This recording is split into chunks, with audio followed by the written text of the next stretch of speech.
యువకులారా, యువజనులారా, స్వచ్ఛ భారత్ అభియాన్లో మనందరం భాగస్వాములు కావాలి. ఈ స్వచ్ఛత కోసం మన మట్టుకు మనం కొన్ని నిర్ణయాలు తీసుకోవాలి.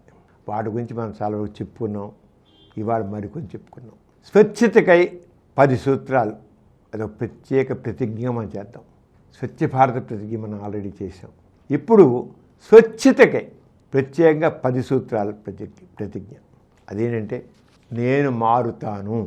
చాలామంది చాలా అలవాట్లు ఉంటాయి కదా, అలవాట్లు మార్చుకోవడానికి చేసేది. అంచేత మళ్ళీ నేను మారుతాను, రోడ్డు మీద ఉమ్మి వెయ్యను, నేను బహిరంగ మూత్ర విసర్జన చేయను, మాంసం కొని దాన్ని టిఫిన్ బాక్స్లో తీసుకుని వెళ్తాను కానీ ప్లాస్టిక్ బ్యాగ్ వాడను, కూరగాయలు కేవలం జూట్ బ్యాగ్ లేదా క్లాత్ బ్యాగులోనే తీసుకువస్తాను, సిగరెట్ పీకను బహిరంగ ప్రదేశంలో వేయను, ఇంట్లో చెత్తను తడి పొడిగా తప్పనిసరిగా వేరు చేస్తాను, తడి చెత్తతో ఎరువు తయారు చేస్తాను, చెత్తను బహిరంగ ప్రదేశంలో నాలాల్లో వేయను, ఇల్లు నిర్మాణ వ్యర్థాలను బహిరంగ ప్రదేశంలో వేయను, నగరాన్ని పరిశుభ్రంగా ఉంచడానికి కంకణబద్ధుడై ఉంటాను.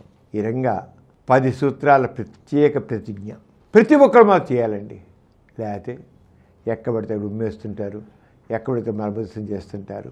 అసలు మరి మన పరిశుభ్రత గురించి మన మట్టుకు మనం ఏం పాటిస్తున్నాం? అంచేత ప్రతి వాళ్ళు ఈ ప్రతిజ్ఞ తనలో తాను చేసుకోవాలి. కనీసం తనలో తాను చేసుకోవాలి. నేను ఇది చేయను. స్వచ్ఛ భారత్ వైపు ఒక అడుగు వేయడానికి కనీసం ప్రతి ఒక్కరూ ఇంతవరకైనా సరే వాళ్ళు పాటించండి. అప్పుడు మన గ్రామం స్వచ్ఛంగా ఉంటుంది, మన పట్టణం స్వచ్ఛంగా ఉంటుంది, మన రాష్ట్రం స్వచ్ఛంగా ఉంటుంది, మన దేశం స్వచ్ఛంగా ఉంటుంది, మనందరం ఆరోగ్యంగా హాయిగా ఉంటాం. చెప్పినన్ని చిన్నవే కదండి, ఆ చిన్నవే ఇంతటికి తోడ్పడతాయి. అంజాలు చేయాలి చేస్తూ కోరుతున్నాను. అందరికీ నమస్కారం.